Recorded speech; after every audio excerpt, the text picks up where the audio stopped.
Oh, yeah. We're live here by Terrebonne Distillers for Between the Barrels podcast. What's going down, everybody? My name is Manny Fresh with the Between the Barrels podcast, and we are delighted to have Mr. MJ Dardar and Jerry Martin here with us. What's up, guys? How y'all doing?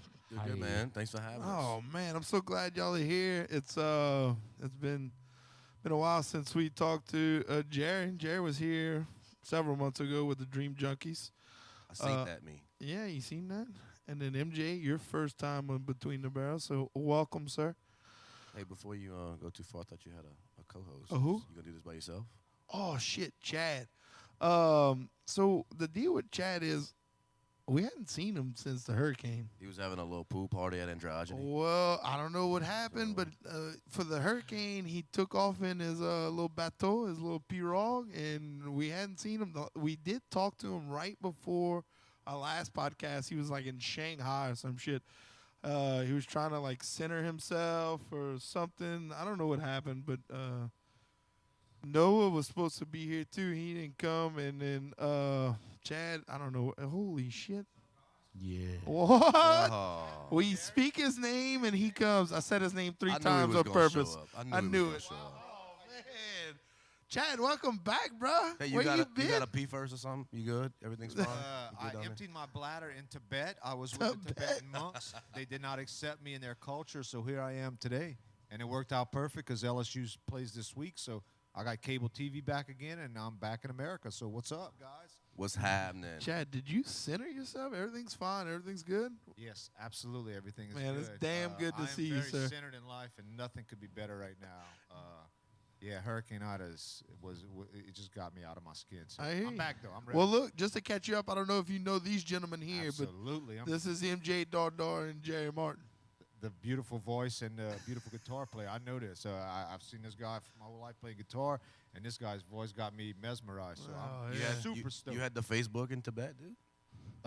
Honestly, they had a library that we went to that it- no one really knows the monks. You saw it on microfiche? Yeah, Yes, they braille read it, and they said what they he said. and I did believed tell me it, he was so. going to watch Illuminate Home live. I caught that. It was a Saturday, and y'all ended up going inside, right? Yeah. Yeah, I did catch that one. That was Man, phenomenal. that was good. Yeah, so I'm glad to be back, man. What's happening? Did guys? not rain a drop on that day. No, in Tibet it was beautiful. Dude. Look, the man. monks were outside. They had their shirts off. It was phenomenal. Look, man, that's a lot of equipment for 15% chance of rain. And you know as well as I do, as soon as we set up the first amp out there, or the first guitar, it was a shitstorm.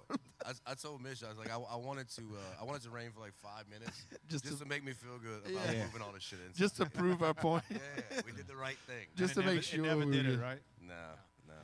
Look, I know I said your names quite a few times already, and everybody should know who you are, but it's tradition in this show that I start this podcast off with, who are you and what do you do? So just for people living under a rock, go ahead and introduce yourself. My name is MJ Dardar. I'm a musician from a small town in Louisiana called Venice.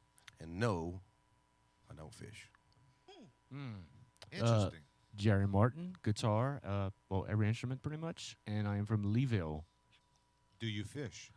I have. The I know you Leeville- have, and MJ's have, but do y'all fish? We No. ain't I got don't time. fish We ain't got either. time to I don't fish. have time for that shit, honestly. Let's get it. Let's clear this up. He said his name and he's from Leeville. Let's make sure everybody knows this is the Leeville OG. Okay. You're right. Hashtag Hashtag. Leeville OG. Yeah. I just thought it was a cool Instagram name because I think I may be the only person with social media from Leeville. And there's only like 51 of us. I may be the only one with a smartphone or computer, so I went with No, it. my favorite part is when people tell me that they are from Leeville. Uh-huh. I'm from Leeville.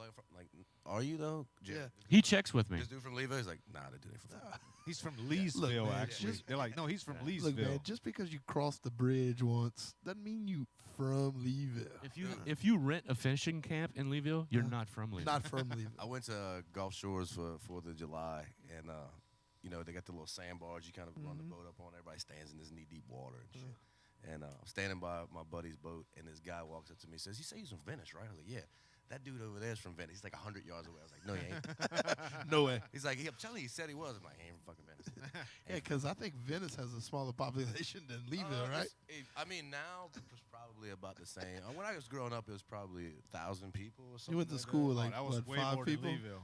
So I graduated from high school with 28 people. More than I that was thought. like- that's more than Grand Isle. Like Grand Isle graduates for like 10 people. So I'll tell you a story real quick. Whenever we did our 10-year class reunion, we started a little MySpace text thing going on. Oh, yeah. Yeah, that's how long ago it was. Right. And we going through this. Dating yourself. Yeah, we going through this little group message, and they're talking about what we're gonna do, where we're gonna go. So we decided to have it at Tarrytown Country Club, which is on the West Bank, because in Venice, they Ain't ain't nothing place to to do. do that. What right? you gonna go by the 3rd Orange Street? Yeah, exactly. So we gather everybody up, and we rent one big limo bus for everyone, and so The whole class. we pull up at the country club in Tarrytown, and I'm standing like right behind the driver, and he rolls down that little faux window in the back. He's like, "Hey man, you showed us the right place?" I'm like, "Yeah, why?" Yeah. He's like, "There's nobody here." I was like, "Yeah, dude, because we all fucking in here." You know? This So is it's- the party. Yeah, that's This is how the whole yeah, party, sir. That's how small it was. So All it's probably 32 of I us. think there was 200 people in the whole school, which it was a K through 12 Yeah. type situation. Yeah. So yeah, small town, not Grand Isle small, but small enough. Leeville went to what school? South Lafourche. What is South wrong Lafourche? with you? Yeah. So I mean, I graduated. I think it was 280. But Yeah. I mean, you're looking at Leeville, go to Meta. I mean, all Yeah. it's every Yeah. town from Five, 6 little towns. yeah. Down the bayou. Call. we That must from. have been like a 30-minute boat ride for you, huh? Yeah. By Alligator, it was like 2 hours. Yeah.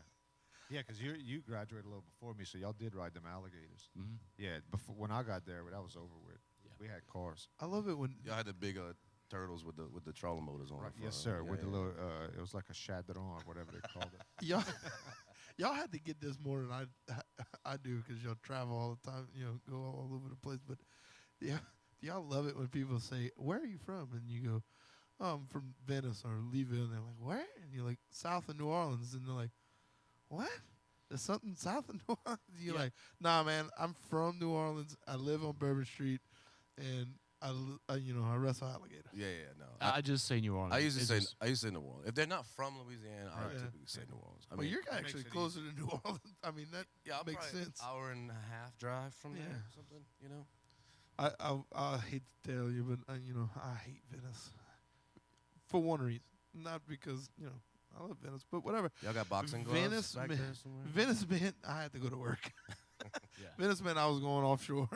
I was driving down there to catch a boat or catch a helicopter. That's the only time I've been to Venice. Yeah, it's way out there. And the worst part about it, I say the worst part, but whenever I was probably, and everybody that's listening to this from Venice is probably gonna tell me I'm lying, but I can't remember how old I was. Maybe 13 or 14. They built a subway in Port Sulphur, which is about 30 minutes north from where I'm from. That place is tight. And that was the only fast food, quote unquote, place until you got to Belchase. So like for an hour drive from my house, there was no chain Nothing. grocery stores, There was no restaurants. McDonald's, none of No. that. No. They had the gas station in the corner. Yeah. Before you made the little turn to go to They the had a little, Chevron I Dock. went there and stuff. once. They had like a couple of hotels, but there was a hotel with like where they cooked food in it. So No, it's probably Venice Inn or something. Like Yeah. it was the Venice Inn. I went there, worked for Tidewater Dock, big plug. that. And then they had the grocery store was back then. It was Stump's IGA, which was the place catered to oilfield companies, Yeah. so it didn't care about the community No. itself. So Right. every day was $18 box of cereal day. Jesus. Everything that was like super overpriced, you could barely afford to even get groceries To there. eat. It's terrible. So everybody there would, you called it going to town. Mhm. You would pack up your family and you go to Walmart and Belchase or wherever. An 2 hour away, hours down and you had to there. do that once a week because Jerry did that otherwise- shit too. It wasn't Yeah. nothing in Leeville. Definitely. No. Yeah. Yeah, you had to go to either Grand Isle or Galliana to get something. Then when I moved to Thibodeau and I went to college, I thought I was like in the big city. Yeah, you like, thought hey, you moved up. Dude, I was moving on up. Yeah. Bright eyes. I was like son, on what's on up? Park Avenue, bro. What the hell is going on over here? There's a grocery store down the street. Yeah, there's a Walmart like 3 minutes from my house. It's awesome. Shit is crazy. Yeah, I always made the joke. The only thing in Venice was the Lighthouse Lounge, the Marina, and Orange Trees. That's about it. Yeah, we had orange trees. My grandparents did that. They got some damn good oranges coming from Venice. Yeah, for sure. That's I about would it. have known that. Yeah. That's about Yeah, And, that- you know, 30 bars, and some hell of a 30 singers. churches, and some orange trees. That's Yeah. about it, yeah. Shit, So can't let's go talk wrong. music. Yeah. Venice is interesting, but talk to us about music. You Yeah. guys, how'd you get started, MJ? into the music part? Has it been something you've been doing like since you were younger? You were through the band in school, or is it just something you picked up later? So we never had band in school because I went to the smallest school in the world. Well, that was a silly question. I started playing music in church probably in the late 90s, like 1997, 98. Played in several bands between then and probably 2009 or 10. I mean, we had like original rock bands, touring rock bands. Some of them, one of them, the biggest one I was in was a band called Corvina, which was from Patterson. And we did all like the mini tour stuff, like opened up for all the bands. Matter of fact, we used to come to Homa and open up for bands at like City Club. Yeah, really. We did like Seven Dust, Pop Evil, like all that stuff. Remember that shit? Mike Face's little place. Yeah. And City and then Club. I that was banging back then. no, more. dude, that place was place was lit. awesome. But about I guess 2011 or 12, I kind of took a hiatus from it for I would say 3 or 4 years, which is right about the time I met Jerry. A funny story about that is, At a urinal. yeah. So I was gonna ask tell how us y'all that met. story. I was gonna ask how y'all Okay, met. so I'm in a wedding band called The Groove. We're playing a wedding at the Foundry. Goose. We're still in the same band. So we're playing a wedding at the Foundry, and our singer at the time was leaving the band, so we're kind of going through this exhaustive search of finding a new singer. And like normal weddings, like, hey, my friend wants to come sing a song. I roll, you know how it goes. Yeah. So yeah, Whatever, man. this guy comes up. Shut and up. Yeah, this guy comes up, and what was it? Drift Away. It was Drift Away. Just away. It just blows. So up. he just goes, let's just do Drift Away. It's like B. He's like, whatever. So we played, and I'm thinking to myself, this is gonna be a shit show, because he's obviously drunk. He doesn't know what the key of B means. Yeah, what is it? B what? He's just calling me B? Yeah. No, my name's Jerry. Right. Jay, You call me a bitch. I just got up here. It's Jerry, dog. Yeah. So we start the song, and you just have that moment like, oh God, he's walking to the microphone, and he starts singing, and it's like, oh shit, Wow, this motherfucker he can actually sing. He's kind of in key, and then we finished like the whole thing's great, and it's like, oh shit, this dude can actually sing. Yeah. I wonder if he could sing anything else Yeah. besides this. So we all look at each other, and I think it's like this silent communication going, this dude's at least getting an audition. So he walks off the stage without saying a word. We finish the gig, and we all kind of huddle up and go like, we should probably talk to this guy. Yeah. So I go find him in the bathroom. And he's at the urinal, and it's like, hey man, you want to be in a band? And he says, I'm peeing. And that's how we met. I can't do it now. You mean like this second? Yeah. I can't commit. I'm kind of committed. And to everything's something been history. Yeah. And then we have a rehearsal, and I think we did like 4 or 5 songs, and I don't think we've rehearsed since. No. Maybe twice. I've been to 2 rehearsals since then for that band for sure. Really? Yeah, we don't rehearse. So But y'all still play gigs. Oh Yeah. And kick All butt, the time. Yeah. you still sing with the Oh, group? yeah. Yeah. Mhm. Yeah. Cool. Yeah. So tell us about where the MJ Dardar Band came from. So that thing kind of happened. It was not planned for sure. So we were, I forget where exactly we were at. Maybe at a gig or leaving a gig or something. But Jerry winds up sending me a text message. He's like, "Man, we need to get together and record some original stuff." He said, "You got some stuff?" I was like, "Yeah, I got some stuff." He's like, let's start putting some ideas on paper and see what happens. And then weeks went by and nothing happened. And then he sent me some Dropbox files, of some just guitar loops he had made and stuff. I was like, oh, that's cool. This is cool. This is awesome. And I'd sit in my car and I'd kind of like think of melodies and things like that. And got through probably half of that and picked out like a couple of them that I liked, and then talked to him about what I liked. And again, weeks went by, and then finally we would, in passing at gigs and stuff, we'd like, hey, we need to do this thing, and we just never would do it. Probably for a couple years. Yeah. Like, Really? not exaggerating. Yeah. And probably then, for a couple and years. then finally one day we were like, he's like, all right, just send me what you got. We're gonna start putting stuff together, and we remotely started piecing songs together. I would send him like voice memos, and he would put together music tracks to those voice memos, and then go in the studio, piece it together, and it would be sort of like a song. And I like that, I don't like that, and then we wound up talking about, man, we should record this as like a record. Yeah. And and I think at that point you had reached out to Robbie about Robbie Smith with Audio Smith about going in the studio and putting this stuff down, and Robbie was all into it, and we wound up contacting Travis Lovell. I don't know if Travis was Williams Riley and He was in. He played with Josh and yeah, Josh Garrett and stuff like that. So, Yeah, I've heard of him. yeah, been around. So and I didn't know Travis at all at the time. Funny story was like his ex-father-in-law was the guy who recorded my last record before this record. Simon Bear, right here in downtown home, actually. Okay. And so anyway, Travis got into it, and we wound up. We were gonna get Dave Guidry on the record, but some things happened there where that didn't work out, and we went into the studio. We put it together, and within a day or two, the record was basically finished. Sure. And we pulled some other people in. I hired outside horn players to do Right. arrangements. Jason Parfait, 504 Yeah. Horns, who's still working with us now, did some of the horn arrangements and performing for that.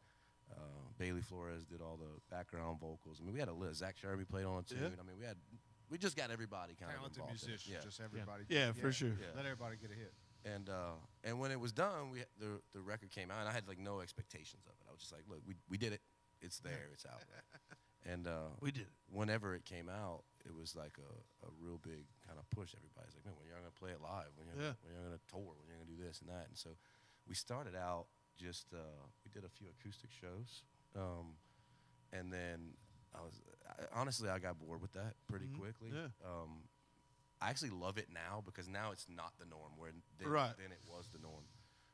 But we did that for a while, and then it was just like, we added a cajon player and this, and I was like, let's just go all out and do full band. Make a band. So we started pulling in kind of the all stars that we knew from the area, and that's how it kicked off. And sort of like right in the middle of that, we got an offer from a new label out of Baton Rouge, Red Stick, that came to us and was like, hey, we want to put you guys on a recording contract to record at least one more album, and so that's how it all started, kicked off.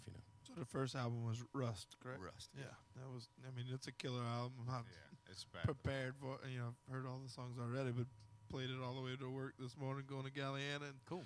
listened to it once again, and fantastic record. Definitely looking forward to more. I saw Instagram posts, y'all working on something, in the studio right now, right? Yeah, we're pretty much. Well, we have the first song on the record and the last song on the record already out. Mary and In the Dark. Yep. We have at least seven more songs is gonna be part of that record, and I would say we're probably about 75% done. We're starting to get mixes, so I'm thinking if I would have to guess, end of October it'll be done. No, we have Good no Christmas gift. Yeah, Christmas yeah. gift? I mean, we have no official deadline or release date, but we're close. Sweet. Yeah, Looking forward to that. absolutely. Yeah. So you touched on it with the all stars that y'all have, worked with in the studio, and also having the band. Kind of speak on working with some of the best artists in the area, and like, how does it make you feel? Like those guys put their trust in you, you putting their trust in them, and you're just kind of forming this kick-ass band in the studio as well. Yeah, I mean, it's been a really humbling experience for me with a lot of this, obviously I'm not from here, right, originally, so a lot of these, folks I met through Jerry and kind of through playing around here. But, it's just, a lot of it was just luck, I don't, sometimes I look at the folks that's playing behind me and I'm like, how did we ever pull this off, you know? And I'm in Lafayette one day at this bar called Legends Pub, and this guy walks up to me who's a great guitar player from Lafayette. His name's Keith Blair.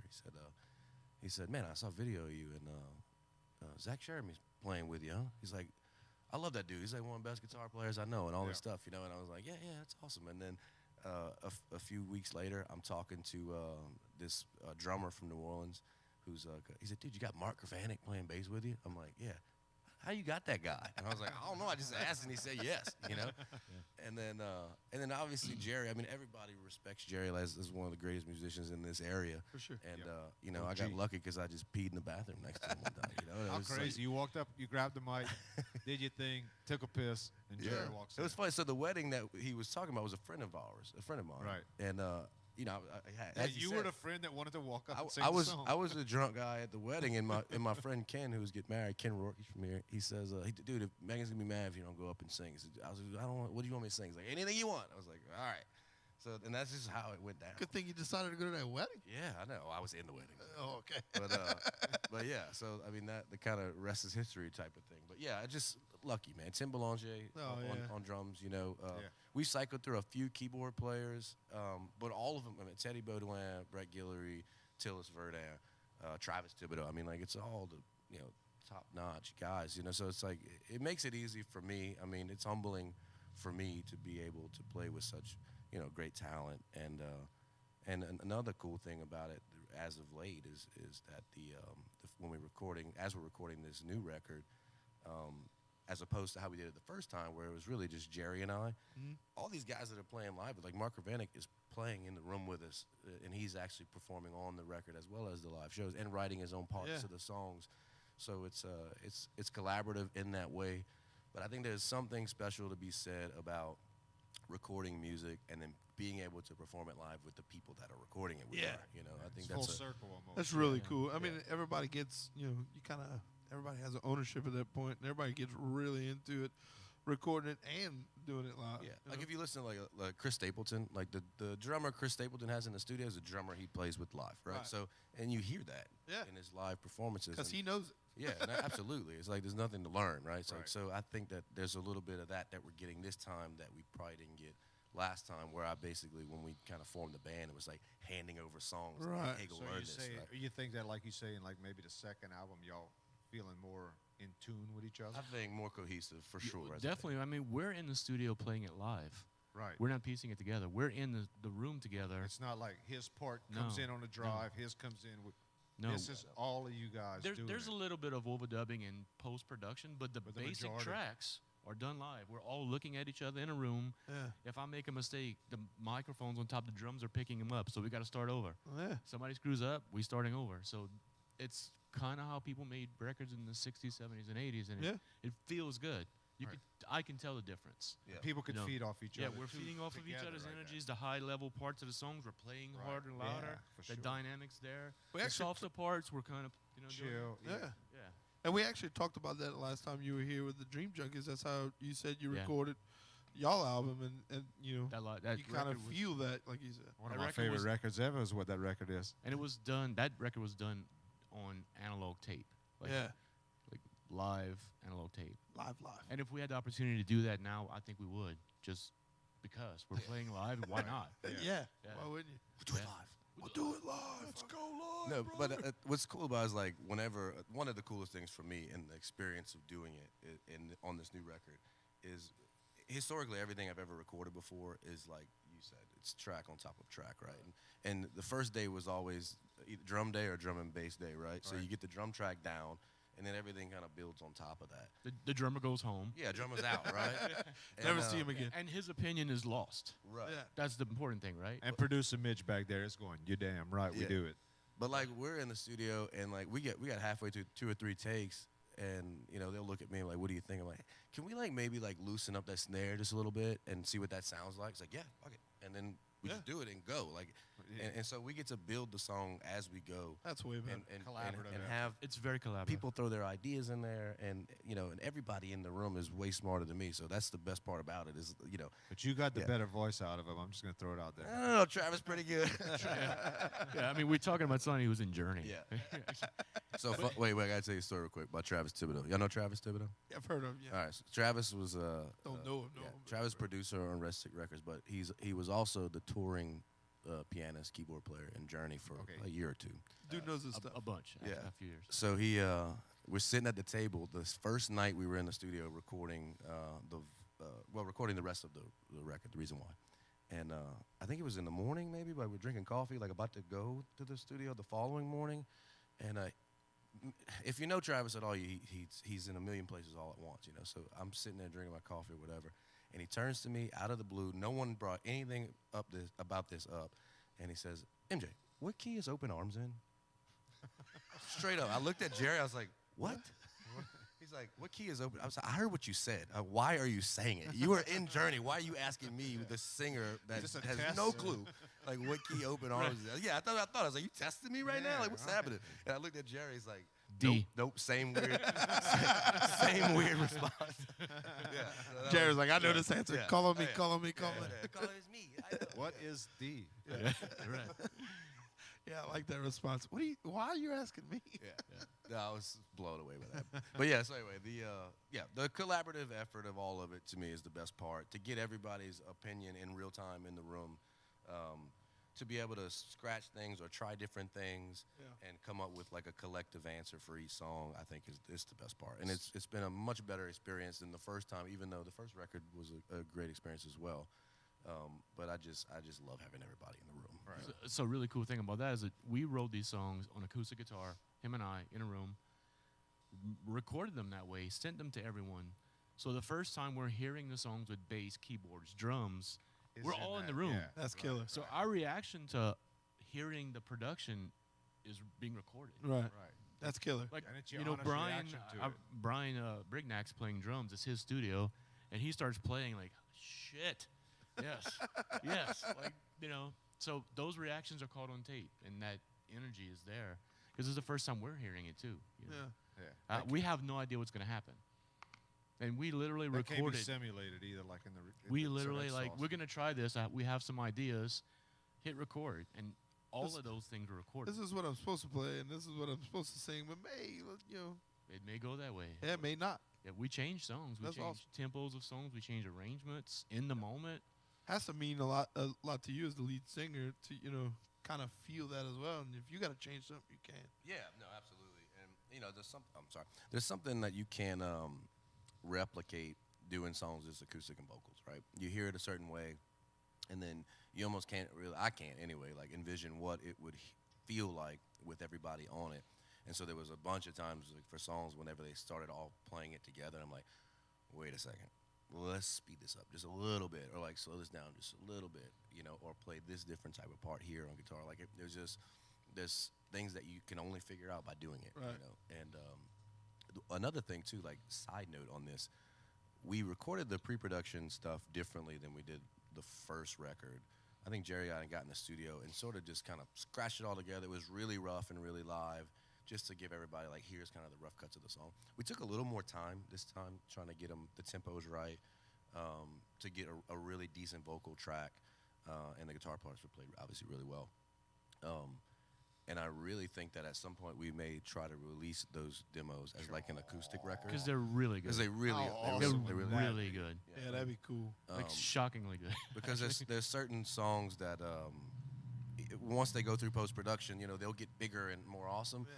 But there's something about like the rawness That of raw, a few of them yeah. that I don't want to lose. So, So I think there'll be two versions of the record. And I don't think it would be shockingly good at all if anybody's watched you guys, musicians. I mean, his voice is phenomenal, yours as well. But the guitar playing, so I would be like stoked to watch that. That'd be I mean, to killer. hear it, Yeah, for sure.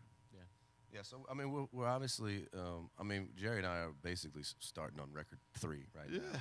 now, while this one's being Let's finished. go. Like But in the middle time of between the time the reason why it comes out and the next one, we'll probably try to do something with those acoustic tracks so it's not a year between. Well, the stuff, first time I met you and the first time I really heard you play was over here at the distillery for y'all acoustic show. And me and Mitch came, and I remember on the way home I was like, "Who the fuck is that dude singing?" I was like, "Oh, I don't know. That's MJ Dardar." I mean, started getting on YouTube and stuff, and then started watching you a bunch. And I mean, your acoustic show is really cool. I mean, y'all are really doing it. And so I love the looseness of the acoustic shows. I mean, it's literally a guitar, 2 vocals, and request. I don't know 2 shows are the same. I mean, we play the same handful of songs, but we've done shows where we've played literally for 6 hours. We've done I've During heard the the story. pandemic, y'all were doing the Like- thing on Facebook. right, Yeah, yeah. yeah, we did that. That kind of what Yeah. started everything. But That was pretty awesome. we would just literally walk up to a crowd and go, what are we playing? And one night somebody said 90s alternative. Like that's not a song, it's a genre, but let's Yeah. go. So Yeah. can- so I can heard we- this. I heard can- this 6 hours song. Yeah, that was We're winging it. that was in Fushaw, and it was 6, and it could have went longer. I was kind of drunk and tired by the end of it. We just started unplugging stuff. But yeah, it was just all right. We're So, out. so if we asked you guys maybe to play one right quick acoustical, would y'all do that? Yeah, sure. Brought a guitar. Absolutely not. Yeah, And we'll get like we'll get another refill or something, get a drink, and Sure. and hear some music. sounds Let's good. do it. Let's do it. Producer Yeah, Norm, you let's ready do for it. that? Let's rip potato chip. We're gonna get out of the way. You want another whiskey, a little something? Yeah, sure. All right.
All right, we are back from our little break, and I'm glad we went on break because Jerry found the guitar, and I'm very excited about it.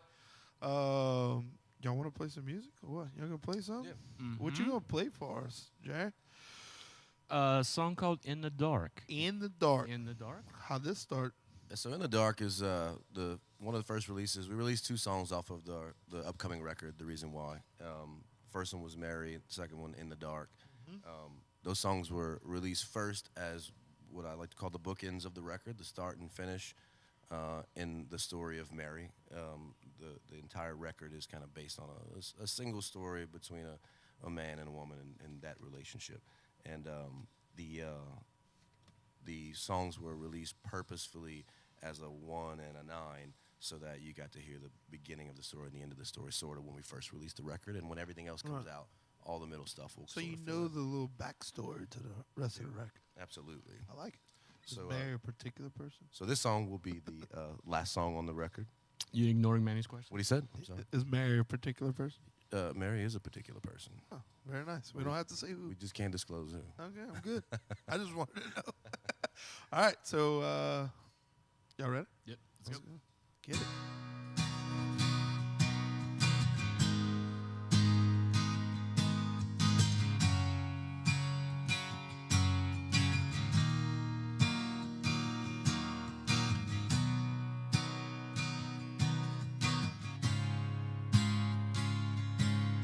Stay with me a little bit longer.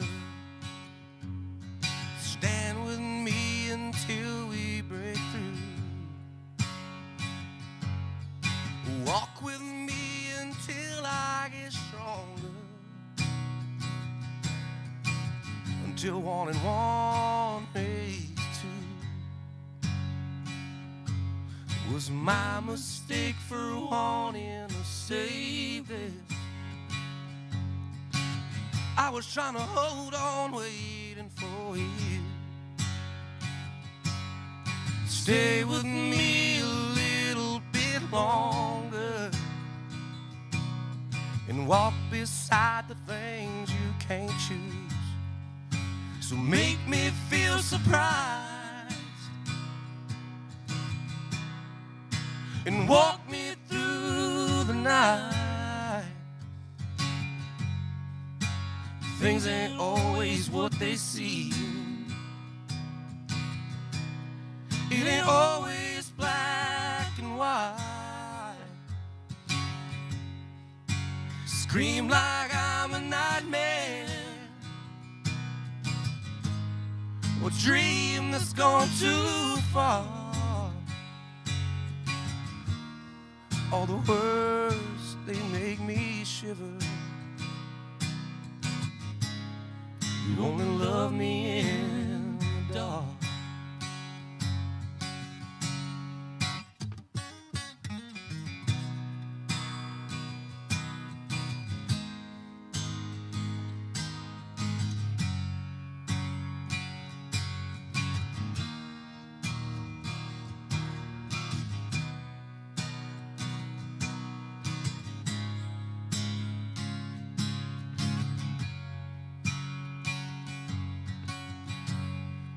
So make me feel surprised and walk me through the night. Things ain't always what they seem. It ain't always black and white. Scream like I'm a nightmare, a dream that's gone too far. All the words, they make me shiver. You only love me in the dark. All the words, they make me shiver. Oh, you only love me in the dark.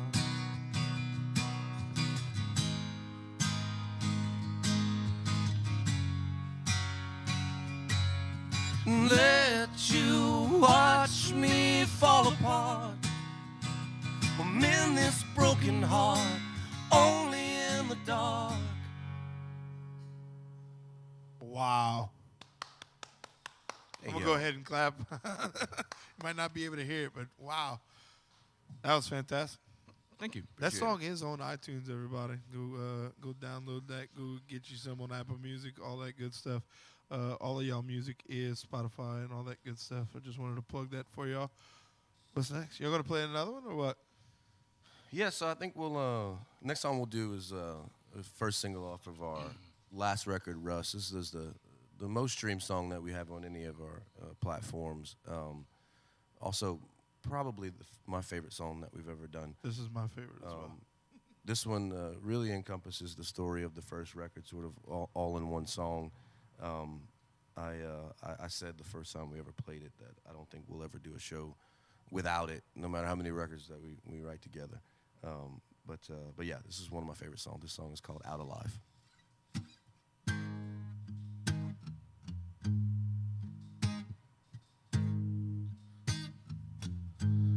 Last winter new, tell me I'm wrong. Tell me there's no chance. You knew it all along. Unbreak these chains. Bring me in from the cold. Open up to these whispers and words and pretend it was out of my control. But I am not yours, and I am not strong. I am still the man you left, and these still ain't the words to our song. It's been 400 days and 1,000 things I've tried. I just keep walking through the flames. I never make it out alive. Red turns to blue, gold turns to rust. Everything you heard was true. There's no me enough for us. I'm the elephant in the room. You can see me for miles around. But every step I move closer to you, my love won't ever make a sound. But I am not yours, and I am not strong. I am still the man you left, and these still ain't the words to our song. It's been 400 days and 1,000 things I've tried. I just keep walking through the flames. I'll never make it out alive. Hey.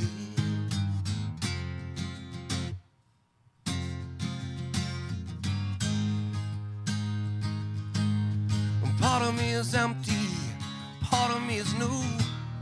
All of me is going crazy, crazy without you. But I am just a man, so that I am. But I am not yours,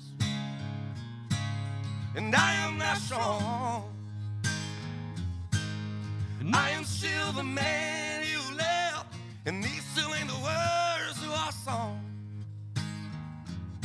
It's been 400 days and 1,000 things I've tried.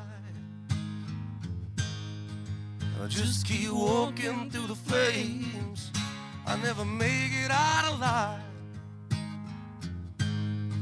I just keep walking through the flames. I never make it out alive.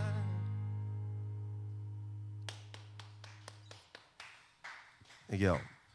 Wow. Again. MJ and Jerry Unplugged, ladies and gentlemen. If you can make one of these shows, or follow them on Facebook and Instagram. Before we move on to the next song, I want to say this, and I always say this at every show, and it's a very true story. Go ahead. I wrote that song on the toilet. 100% happened. It was a some of my best a work 9 there, man. o'clock coffee, you know. Had to sit there for a little while, and I was like, let me see what I can come up with, you know. And that's how it happened. Matter of fact, I sent the voice memo to Jerry while I was still on the toilet. There's good Check it. acoustics in there, you know. Yeah, right. Exactly. You write your best stuff. Yeah. I need to find the original voice memo. Hey, it's a lot of echoes. Yeah. Jared, did you pick up on it? You're like, wait a minute, are you in the bathroom? No, I did not. I found out like everyone else at a show. Yeah. There's always At an acoustic gig. always a story behind every song. Yep. All right. All right, so we'll do one more. One more? Yeah. This is a request, right? Yeah. Okay, cool. All right. Yeah, this is a request, and it'd be great if y'all play it. There's nobody special requested this. It was just me, 'cause Oh, was it you? yeah, second favorite song on the album. Okay, cool. This next song is it's the 5th track on our first record. The story behind this song for us was that whenever I kind of went into the mindset of writing and I wanted to let Jerry know, like, hey, this is generally the direction I want the record to go in. Okay. I was hardcore listening to Anderson East at the time, and specifically his first record, the Delilah record. And this song, to me, sound-wise, the big horn sections, had that cool kind of funk bluesy vibe to it. Big, huge voice. Yeah. And I was like, this is the song I kind of want to build it around. And it was like, well, why don't we just cover it? And yeah, let's do it. So that was sort of how it came to be. It was like one of the songs I wanted to put on the record just to sort of draw everything together and build everything around. So I really love this song. It's written by Anderson East, Charlie Pate, Aaron Radier, and the song's called Satisfy Me. Let's go.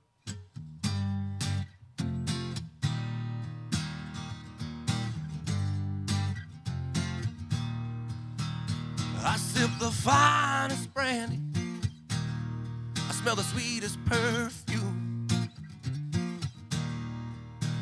and I taste the softest lips, but even they wouldn't do.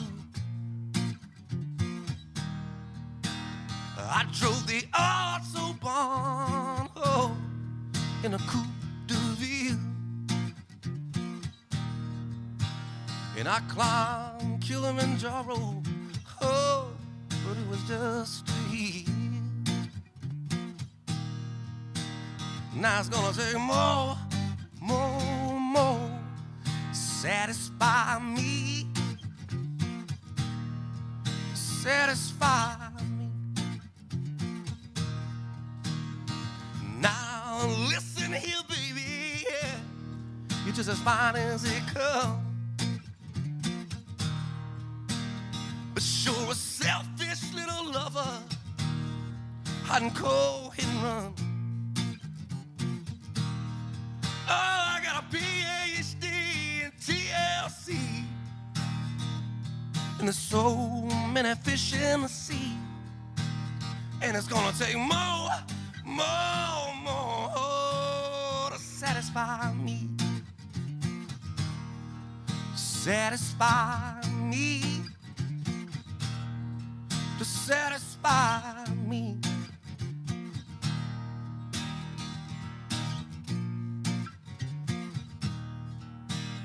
And it's gonna take more. It's gonna take more. Oh, it's gonna take more, oh, to satisfy me. Satisfy me. To satisfy me. Satisfy me. Oh, to satisfy.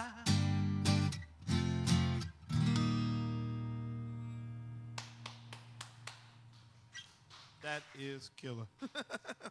Jared, good job. MJ, Thank you, sir. fantastic. Thank you, sir. Just the sound of that, the way you get emotional into it.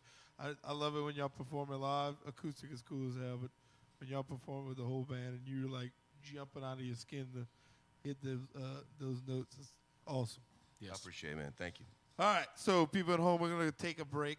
We're gonna take one more little break. We'll get Chad back on here, pick up the guitar, and then we'll finish this thing up. How about that? Sounds good. Sounds good. Awesome.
Here we go. We back, baby. We live.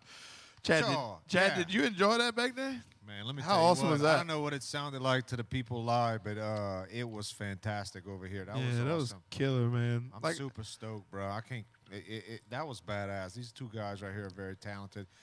We are very lucky to have them here at Bayou Terrible and Distillers, the home of our podcast, Between the Barrels. We appreciate Bayou Terrible and Distillers for having us out here. You can find all their local. just came out with a new rum. Thank you, Noah. Just came out with a local new rum that is from Louisiana sugarcane, and it is produced here on Bayou Terrebonne. Correct. And it's just like all their other local products. You can find them all at Rouse's, Canada's, or you could come. Well, actually, the rum you can only come to the distillery to find, he's right? taking orders for that right now. Right.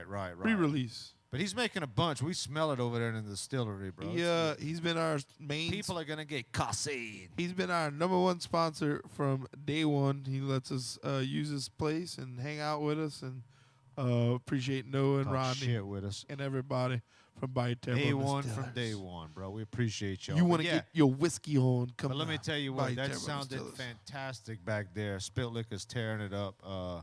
It was awesome back there. All right, Yeah, enough of the plugs. Hey, listen. Yeah, enough of the plugs. Yeah. Thank y'all for coming play. I really appreciate it. Thanks for having us. Appreciate you having Yeah. us, man. All right, so I got a question. Yeah. We kind of been making jokes about it. Well, MJ makes a lot of jokes about it, and y'all make jokes about it on your show, at y'all shows as well, about how much music Jerry knows. Okay, Jerry, if anybody doesn't know him, he is a music encyclopedia. It's what he does for a living, basically. The man he plays the music. This I guy kind of is- know the answer to this for Jerry, but I'll ask both of y'all. What was your main music influences growing up? You go first.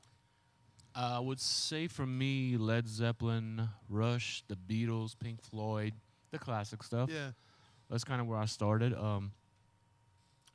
I've always kind of moved on through the ages. Got into 80s, 90s.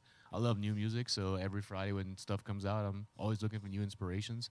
But that's kind of the cornerstone of those. That's always going to be my answer. Led And a Zeppelin, hell of a Rush, record collection. Beatles. Yeah, absolutely. Big Tommy record Lee. collector. Tommy Lee's a big inspiration for me. Big. Is he big? Big inspiration. Big Tommy. inspiration. All right, just making sure you.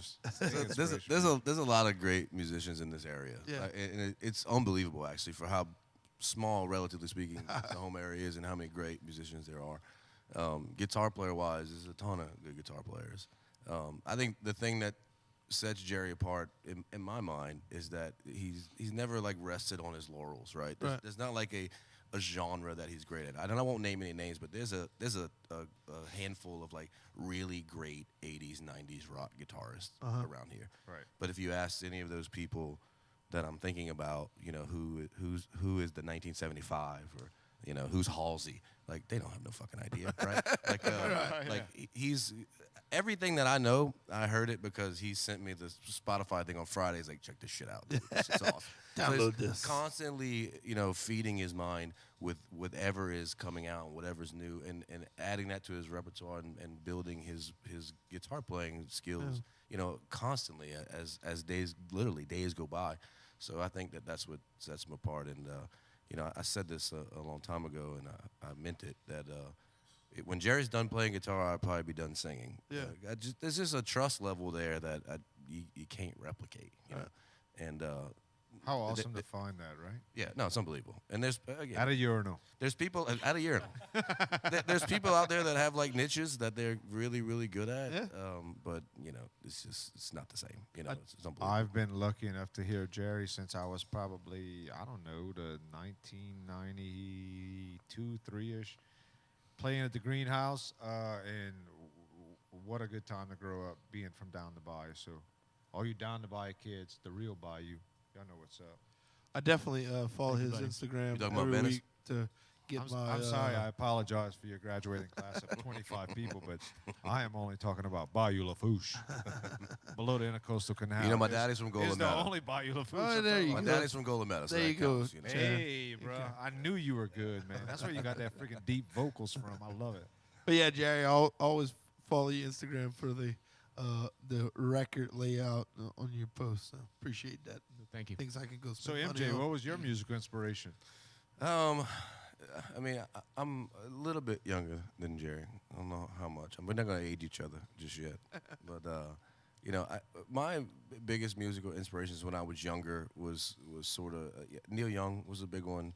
The Eagles was a big one. My dad was a huge Eagles fan, and that really I think it taught myself a lot about not only singing but the desire to be perfect at it. You know, when you talk about singing in a live setting, Right. I don't know if you've ever heard the Eagles like live in concert, but every single person in that band. I watched a video today of J.D. Meisner singing. What was it? Try and Love Again. Oh, And he's the fifth singer in that band. Like he's not even the singer, you know. And it's incredible.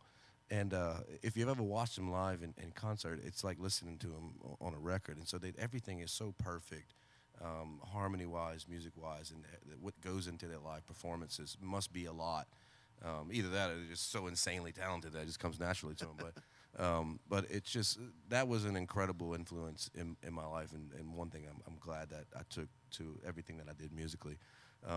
You know, and then aside from that, you know, I grew up in the late 90s, you know, so. In Venice. Yeah, in Venice, yeah. So we were late to everything, right? So Sidebar, I was in a big, Venice. I was a big, Pearl Jam, Soundgarden fan, Yeah. you know, growing up. And obviously that was like early 90s, but, you know, it takes a few years for it to get down there, you know. So yeah, all of that.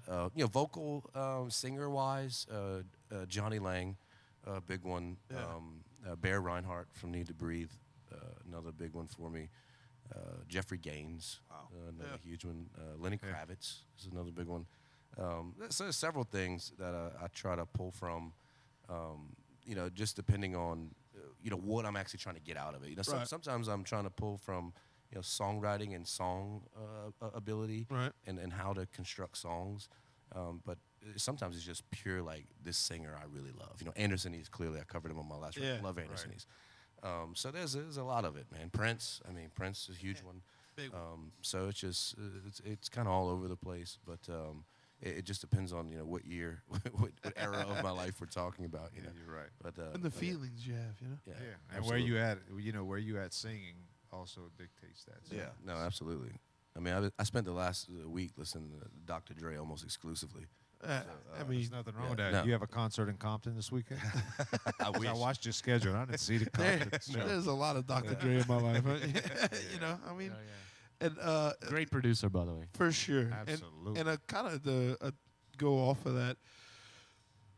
Not only influence, but Michael Collins posted this week.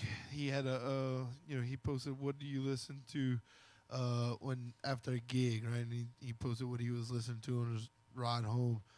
And I thought that was a really cool question, like thinking from a musician. From the Canal Bar, right? He was coming from the Actually, Canal it was Bar. coming from Beck's. It was Saturday when he posted that. It was after Beck's. They played an acoustic show over there that we were at. I saw you out there. Was Oh, that a man. good time? It or was what? fantastic.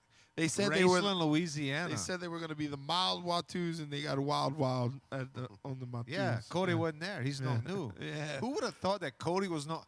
I knew Cody was not new, but would anybody have thought Cody was not new? Nobody knows that except for you. He's a football coach too. You knew that? Yeah, sometimes I learn it. But I thought it was a pretty cool post about, a musician, and y'all play gigs and you're playing music for 6 hours and cover a lot of music. Like, what do you go home and listen to? So I'll say this, and I think Jerry can empathize with this. Whenever I leave a gig, dead silence. Really? Yeah, I don't want to listen to anything. That's what I would do. Yeah, 100%. Just noise break. If I do listen to anything, it's gonna be audiobook, podcast. Yeah. Back in the 90s, it was Dave Ramsey, Yeah. the money dude. Get rich quick, dude. Yeah. Oh, yeah. Rich yeah, Dad, yeah, Poor Yeah, yeah, because he yeah. would go in the air like 1 o'clock in the morning. So it's like 3 o'clock in the morning. This dude's teaching me how to kill my credit card debt. Yeah. So that was literally what I listened to. Very helpful stuff. Yeah. And now it's usually podcast or silence. Yeah, and I would have to. But if I do listen to music when I'm leaving a show, it's usually something drastically different than what I'm listening to, either going or coming. Like Dr. Dre. I mean, me and him were going to a show in Baton Rouge one day, and he's coming from Lockport, and I'm coming from Lafayette, and we're texting each other, and we're listening to like Faith No More and like with like all this like screamo metal stuff. Yeah. And we're like, dude, this was awesome. Wasn't this great? And it's like, all right, cool, man. Let's play some country and blues and out. You know? So yeah, that's Let's play a little I Dolly gotta pull that out of my head. Otherwise, it'll just be too much. You know. So, yeah. You gotta have a little break here. Yeah, absolutely. All right. Favorite concert you've ever been to? I know for Jared, this is probably the most difficult question because he goes to every concert. 2021, 2022 Boucherie does not count. Yeah. 2021 Momo Walker, 2021 Tailgate does not count. Yeah. Favorite concert you've ever been to, and the concert you wish you would have went to that you didn't. You go. Okay, I'm gonna go with what came to my head first. April 20th, 1992, Tipitina's Pearl Jam. What? Wow. I didn't even know that happened, but damn. It happened. I had the ticket stub and and the scar. How awesome was that? It was amazing. They were a really small band at the time when the tickets went on sale, and then a live hit, and they became the biggest band in the world, and they still play Tipitina's, and there was maybe 500 people there. Jeez. It was insane. That is incredible. Yeah, I got to hang out with everyone in the band but Eddie. It was crazy. An insane night. They were so good. So They were just, such rock stars. They were, man. They were like the biggest band in the world playing a small club in New Orleans, and it was amazing. They became, I should say, I'm sorry, Yeah. such rock stars. They were such a great band. So to be in that moment in the 90s with the biggest band, with this grunge movement happening in this small place and the energy And you playing their music. And yeah, we were playing, alive and seeing that. So that was really big for me. That's awesome. Yeah. Not a lot of people could say they watched Pearl Jam on the 10 tour, which is what you did. Yeah. I saw them on the next tour when they had Go and Versus. Versus. I saw them on that tour, which I thought was one of the 5 greatest nights of my life. They played like 3 nights at UNO or something. They right? played at UNO, Yeah. dude. It was the most incredible thing I ever seen. It was the first concert I went to. They rolled them out on a stretcher. It was phenomenal. Yeah, they were an incredible band. Yeah. They They are still, yeah. an incredible band, which is honestly one of the only guys that survived the Seattle rock scene, the Seattle grunge scene, is Eddie Vedder, and because a lot of the front men are not there anymore. Yeah, it's just terrible. Well, he you know? lived. That was one of the major points of it all. He won by living. Yeah. Lane, Chris. Now that you say that. like, Yeah, no shit. Wow. Yeah, people would be like, "Man, the guy Eddie Vedder's such a dick" or whatever, but he's the only one who survived. Yeah, You know, that's true. being a nice guy might not work. I don't know, but anyway. All right. So what was the second question? The second question was concert you wish you would have went to but didn't. Jeff Buckley, Howlin' Wolf. Wow. Yeah. Hands damn. Two very good answers. Missed that one. I was playing in New York when he was playing in New Orleans, Wow. and he was playing in New York when I was playing in New Orleans. So we missed each other. And Wow. then, Damn it. the things that What happened a to Jeff. parallel universe you live Yeah. in with this guy. He's a huge inspiration for me, and I missed it. Yeah, so mine was is funny. The funny story about this is that these concerts happened on either the same night. And the person who went with me would probably say I'm lying if I said this. So it's either the same night or like one night before, one night after. Can't remember. But the best concert I ever went to was Metallica opening for Skid Row. That was UNO Lakefront Arena, and neither one of those bands are like any of my favorite bands of all time, but I think I was one of the first things like that I'd ever seen in like a huge arena environment. Right. And I just remember like I was a child, 13 years old, just like blown away by what was going on. I was like, oh, like this is what this is like. What is happening? Yeah, like how could I ever be, anything like this, right? Right. And it was incredible. And I went because of Metallica. And Skid Row was slightly before my time, right? So think of this year as like the year that Metallica did like either Load or Reload. So they were kind of like in the middle of like what people think is the downtime of Metallica. The short hair phase. Yeah. Yes. Yeah. And Skid Row, was big 5 or 6 years before that, maybe even longer. And but I remember watching Skid Row, and I mean, dude, you talk about incredible. Blown away. Have you 18 in Life? It was like the greatest, what I think is one of the greatest like rock ballad vocal performances recorded of all time. I mean, it's top 5 for sure. Yeah. Sebastian's an animal. It was sure. it was like that live. This is when Sebastian could still sing, right?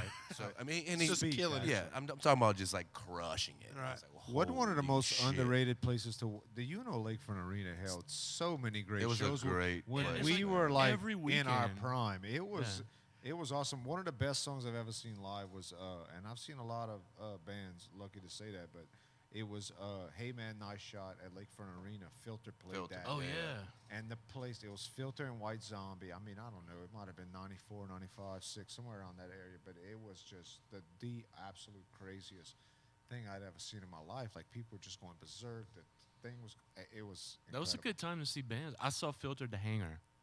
Wow. That was Oh, the old hangar. the old Rendon hangar. Inn. Yeah. What about, I'm sure Rendon Inn. you Yeah. OG, you OGs. I lived through it. You went to the Rendon Inn? Yeah. The Rendon Inn, I watched my first Marilyn Manson concert there. Oh yeah. It was the most. Jerry's probably next to you. Hey, that guy was crazy, man. And but State Palace was awesome State too. Palace back was in the great. day. Awesome. Yeah, I seen 311 there a couple times. They were probably my favorite band. The I've concert ever would seen. end, you'd accidentally end up in a rave. Yeah, And then you wake up, it was like Tuesday. Right. You had a balloon in your hand, 2 or 3 balloons. You didn't know what was going on. How did I get here? Yeah. Why is it No Tuesday? clue. Yeah. Why is it Tuesday? I missed work. All right. Concert you wish you have gone to. Oh yeah. Oh yeah. So Last. so about 6 months before that concert that I just told you about, Counting Crows was playing at House of Blues, and what's Adam's last name? Dirts. He got sick, and they canceled it like the night of. They rescheduled it for either that night of Skid Row Metallica or like the same weekend. Yeah. So I couldn't see it. And this was at House of Blues. So this is before they like blew up, obviously. Like you can see them in a small venue. And I missed it. And then the next time I saw them was at some huge like arena or festival or something like that. Like you lost the intimacy of it that I Right. could have had Yeah. had I gone to that show. And The I House of Blues. also could have seen Metallica and Skid Row in any fucking where, any time, right? Right. So like looking back, I almost wish I would have went to that instead of that and went and saw Metallica and Skid Row later, or either or, right? But that was a big one because if you've ever been to a concert in the main room at House of Blues, it's like that's where you want to Amazing, sit, man. yeah. Like I saw Creed there when they did My Own Prison, and it was like, you know, I'm standing right here to Right. them, right? Blown So, away. Yeah, Yeah, it's unbelievable. that's a great place for a Yeah. concert. So you just reminded me that I went to the Counting Crow show, and on the way there, on the way Why there, didn't you tell What him a this at the dick. urinal Here when we y'all go. met? When y'all met at the urinal, you should have been. By the way, were you at that 93 Counting Crows concert? No, motherfucker, I went to the UNO Lakefront Arena and watched this other stuff I happen. totally forgot this, but I got into a car accident on the way there. Wow. How can you forget that? I did. Drugs. Yeah, it- happens. Everybody was- needs to go to bed. It's 9 o'clock. It was raining and hit the brakes and just slammed into another vehicle on I-10 Yeah. and had one of those things where you just Left pile his up, car there, walked to House of Blues, Went watched to the show. went to the fucking concert. pulled over, Leeville OG. pulled over, and the dude was like, "I'm good if you good. I'm good. Yeah. We're going to a concert," and we just went. I'm tripping on acid. Of That's course I'm awesome. good, buddy. Can I You want please to go my- change your answer to that, the greatest concert to that? Totally forgot about that. That's Shit. fucking great. That's awesome. If you could play with anyone, dead or alive, Mitch Strahan does not. Y'all can't say Do him I as go first? drunk. Because You go first. okay, my Your answer's answer. probably more readily available than mine. Yeah, my answer's ready. Prince. good answer. Easily. Prince is dead. I'm No, sorry. dead He's or not, alive? he's Dead or not alive? available. He I is said dead. I said dead or alive. I know, but MJ said your Okay, answer so we might c- be more available, and he said his is Prince. He's not available. Prince is probably my favorite all-around musician, and he was kind of the guy that inspired me to play all instruments. That's fantastic. And make answer. records alone. So yeah, I would say Prince. He's probably my favorite. That's Mine, awesome. mine is probably alive. I'm gonna go with Derek Trucks. Oh, Yeah, interesting. Yeah, insanely great guitar player. fantastic. He angers me. He angers me. Two very Seriously, good. Two Derek's- solid I answers. think Derek's one of the greatest guitar players that ever lived. Yeah. Yeah, he's insane. I can barely And listen to him. for people like me who don't know Derek, who the Trucks is, who is Derek? This Tedeschi Trucks. Okay. Yeah. No. Yeah, Yeah, yeah. yeah. Derek is a Band, kind yeah. of a lineage of the Allman Brothers. His uncle Butch Trucks played in Allman Brothers. Wow. I know Allman Brothers. Yeah, but he played in Allman Brothers with Warren Haynes. So he's married to Susan Tedeschi, which is like probably, I mean, in my mind, one of the top 3 female vocalists alive. I would say like her, Adele, and Susan's bad. Yeah. yeah, who else would I put in there? Brandy Carlisle, maybe, something like that. But yeah, just unbelievable Nice. guitar player. Yeah, Derek's insane. I could barely listen to him play. It's sickening. Solid answer. Because you're Watch like, that Jerry, are you like seriously thinking, how the fuck does this guy do this? Yeah, he's one. There's a handful of players that I've seen live That you where, in awe? yeah, where it didn't feel like I was playing the same instrument as them. Jeff Beck was. I had to leave. I couldn't deal with it. It was too much. And Derek Trucks is the same way. I could barely listen to him. It's too much.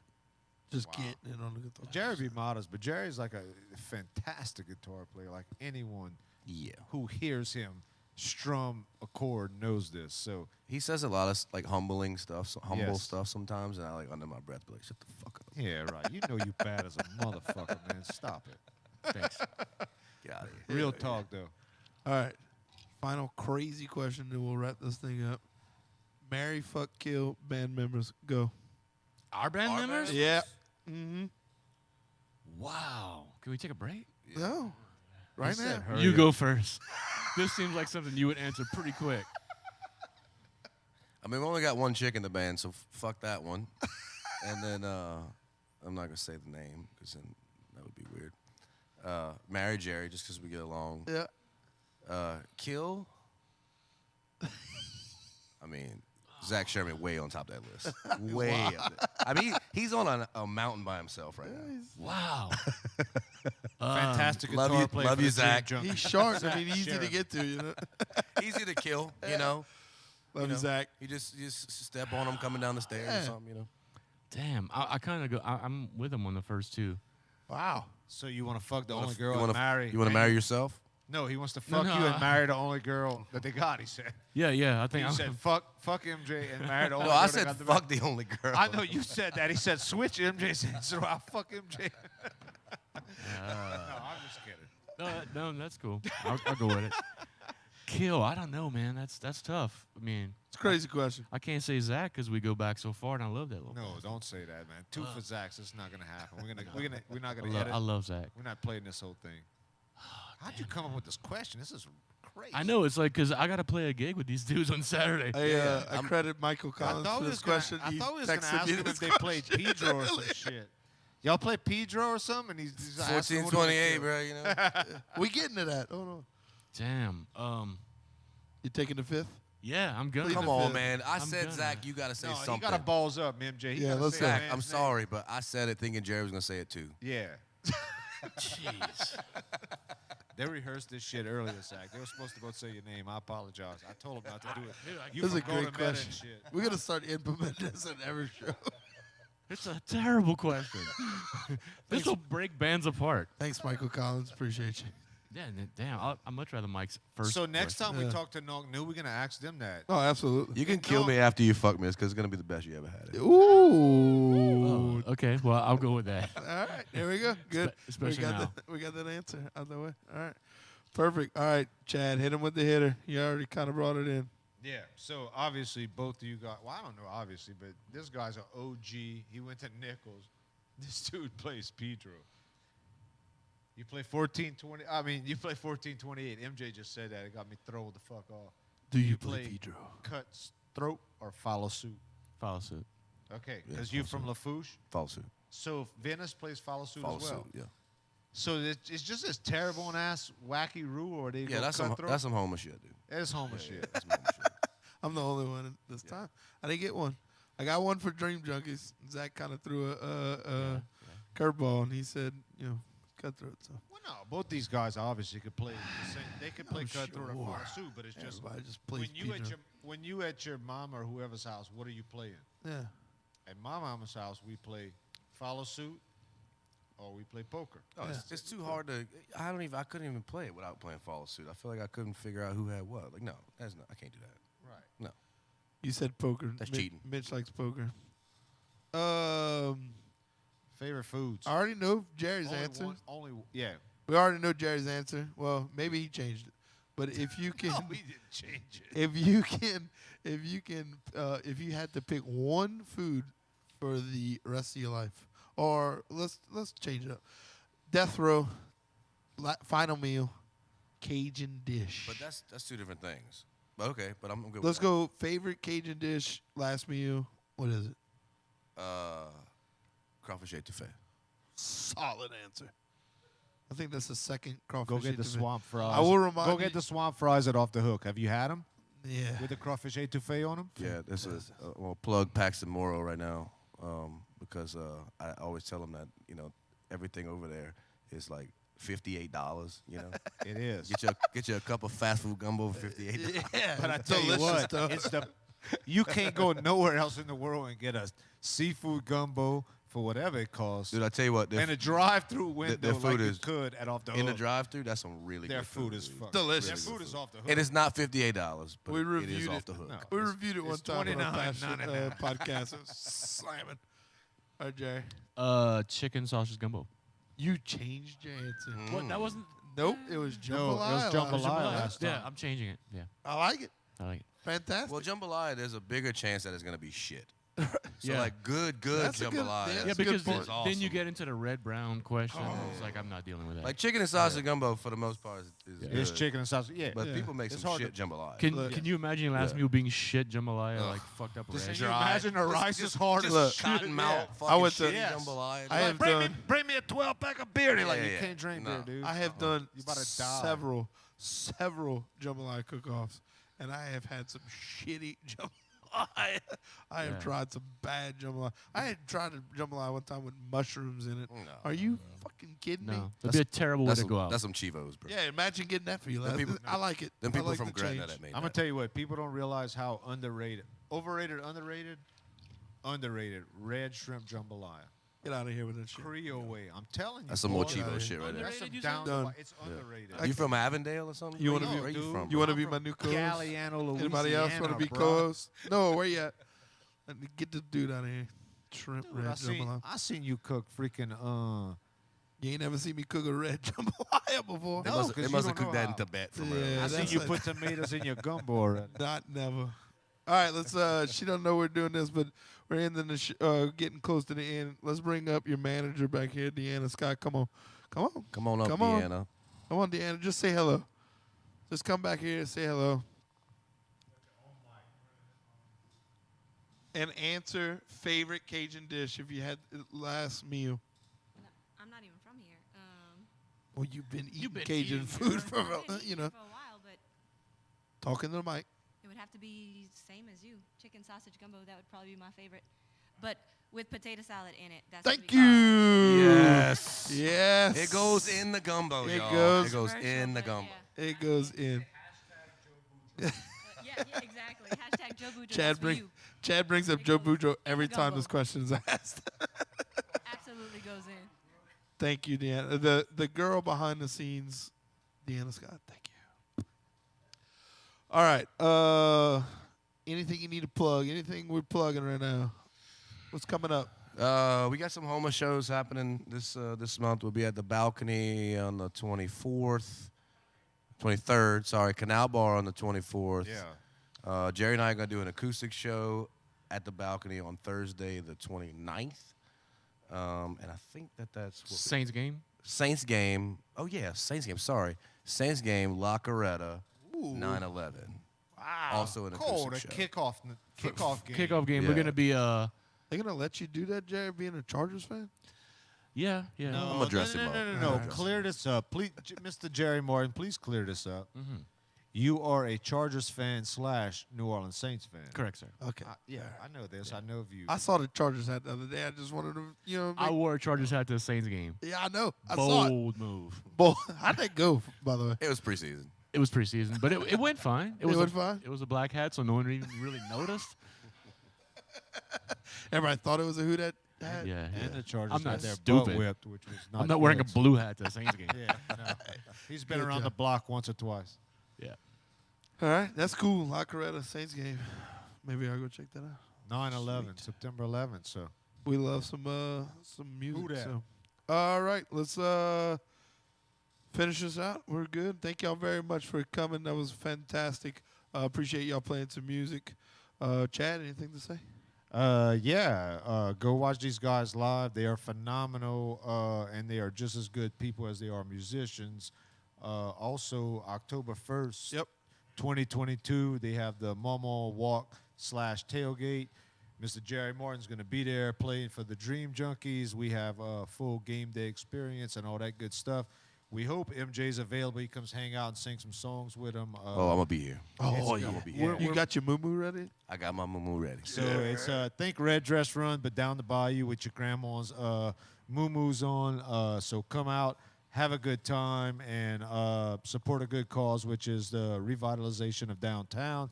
If you haven't seen what the Hatch Grant is doing with the bandstand, it is phenomenal. Such a great thing. So come out and be a part of it. Yeah, this is our second event of the year that goes to Homer Revitalization. So we're pretty proud of it. The bandstand is going up right now. Excuse my language, but we fucking proud of it. That Yeah. bandstand looks great, and we are super proud, and we're very thankful for all of our sponsors that helped For sure. make that happen. And these guys, y'all have both Absolutely. played They both at all were our in events. part of our so events. So MJ killed it for the boucherie, opening up at 10 o'clock in the morning, but still rocked the house. I'm still tired from that. Yeah, and he played in every band. Jerry was in 86 bands that day. Wait, but the best part is we played again after that. Yeah, he told me that. After the whole festival, we played again that Yeah, night. he told me as he was leaving Yeah. the fifth set, he's like, I gotta go play acoustic set. Shit was crazy. So yeah, appreciate y'all being involved in that. MJ, I'm sure we're gonna get you back for the boucherie next year. And we are really excited about everything coming up. So once again, thank y'all very much. Thank you, Manny. Spill Thank Liquor you, Chad. Productions behind the booth, Mitch and Daniel. Really appreciate Bye, y'all Thank you, Mitch. Thank you, We Daniel. appreciate y'all. making us sound great. And once again, Bayou Terrible and the Stillers, really appreciate y'all having us. Thank y'all. And MJ Dardar Band, we appreciate you guys. yeah, man, we out. Now, y'all. Deuces.